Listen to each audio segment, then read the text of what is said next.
Hey guys, welcome back to another Helix patch video. Today I wanted to respond to a question I had both on my YouTube channel and the Facebook group about IRs and comparing them to the Helix cabinets. Really quickly, for anyone who's brand new to this, an IR just stands for impulse response. It's basically a snapshot of a cabinet with a particular mic in a particular position, a particular distance away from the cabinet itself, if that makes sense. So in this case, I'm using, if you've watched my previous couple of videos, I'm using the same Vox amp that I did a real quick patch creation, how to get a tone in 5 minutes on Helix. I'm using that same Vox amp, which is the Fawn, just the normal channel. Helix-wise, as far as what's built in, I'm using the 2x12 Silver Bell with the 121 ribbon mic. I've got about 80 hertz cut on the low end and 15K cut on the high end. And I did this just to try to match the tone of the IR that I'm using. The IR is a Redwirez Vox AC30 Silver 2x12 with a 121 mic, 1 inch off the grill, just like I've got here with the Helix. What I try to do, obviously, is find a cabinet and an IR that were just really similar to one another. So it would be kind of a one-to-one comparison.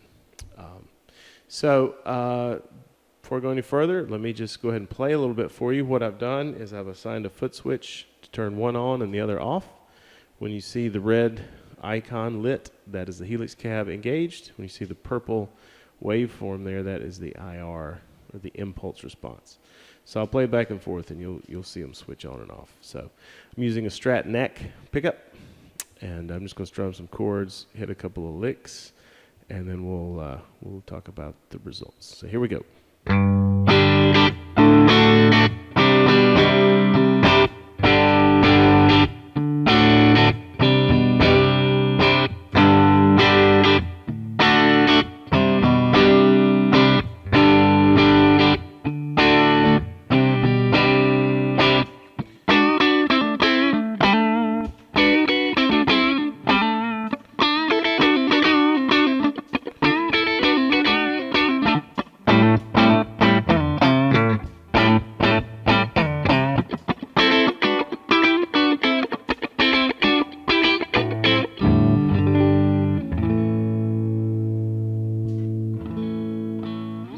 So there you go. There's some quick A/B back and forth.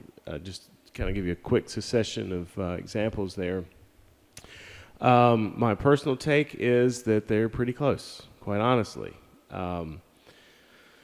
You can put them under a microscope and determine which one you like better. There are some subtle differences, as anyone would expect there to be. But quite honestly, I think they do sound really similar, particularly if you're thinking about playing it with a band and a mix. I just don't see there being enough difference for anybody to be able to pick out. If you're playing with a band, somebody had to have some pretty good ears to know. First of all, they'd have to know sonically what the difference was between the two, but to be able to pick out which one you're using, I think would be next to impossible. The reason I say that is kind of the prevailing wisdom on forums and videos and opinions you hear is, if you're not using third-party IRs, whether it be with an amplifier or Kemper, Helix, or Axe Effects, you're just missing out. Like, third-party IRs are where it's at. And there are tons of varieties of third-party IRs out there. I'm only comparing one. So that's not a criticism of IRs. My whole point with this video really is just to say that the Helix cabs are pretty good, really good, in my opinion.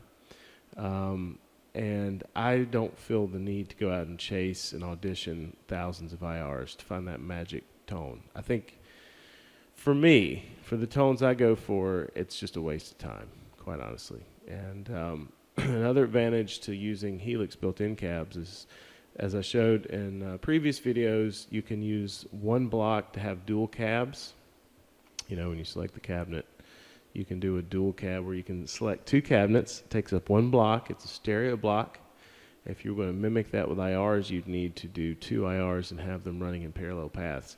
So DSP-wise and signal path-wise, you save some real estate there by using the built-in Helix cabinets.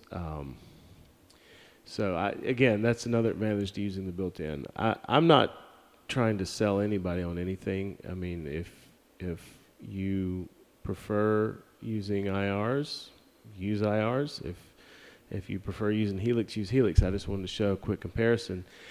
And just to say that, you know, in a lot of cases, they're not that far apart, especially once you really kind of come down and think about high cut and low cut on the Helix cabs, kind of focus. Typically, guitar lives in the mid-range, electric guitar. So it makes a lot of sense to be able to cut the highs and lows. That's pretty much what a guitar speaker is going to do anyway. So you're just kind of given a little extra fine detail control over that, which I think is a good thing.